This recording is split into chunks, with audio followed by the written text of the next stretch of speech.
চিত্রারূপে নতুন নাটকে তটিনী। নাটকের অভিনেত্রী তানজিম সাইয়ারা তটিনী। বর্তমানে ভালোবাসা দিবসের একাধিক নাটকের কাজ নিয়ে ব্যস্ত সময় পার করছেন তিনি। এরই মধ্যে শেষ করেছেন তোমায় পাবো কি শিরোনামের একটি নাটকের কাজ। এতে তিনি জুটি বেঁধেছেন ইয়াশ রোহানের সঙ্গে। চট্টগ্রামের বিভিন্ন লোকেশনে এর শুটিং সম্প্রতি শেষ হয়েছে। এটি রচনা ও পরিচালনা করেছেন সাজ্জাদ হোসেন বাপ্পি। তটিনী বলেন, নাটকের গল্পটি দারুণ। এতে চিত্রা নামের একটি চরিত্রে আমি অভিনয় করেছি। রুদ্রের সঙ্গে আমার কেমিস্ট্রি দেখা যাবে নাটকে। আশা করি দর্শক পছন্দ করবেন। এ সময় জনপ্রিয় অভিনেত্রী তটিনী।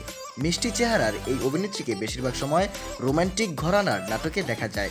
তার দর্শকরাও তাকে রোমান্টিক নাটকে দেখেই বেশি স্বাচ্ছন্দ্য বোধ করেন, যে কারণে ভালোবাসা দিবসেও তার থেকে দারুণ কিছু পাবে তার ভক্তরা, এমনটি এখন প্রত্যাশা। শাহরিয়ার শুভ, নিউজ ডেস্ক, জনসংবাদ।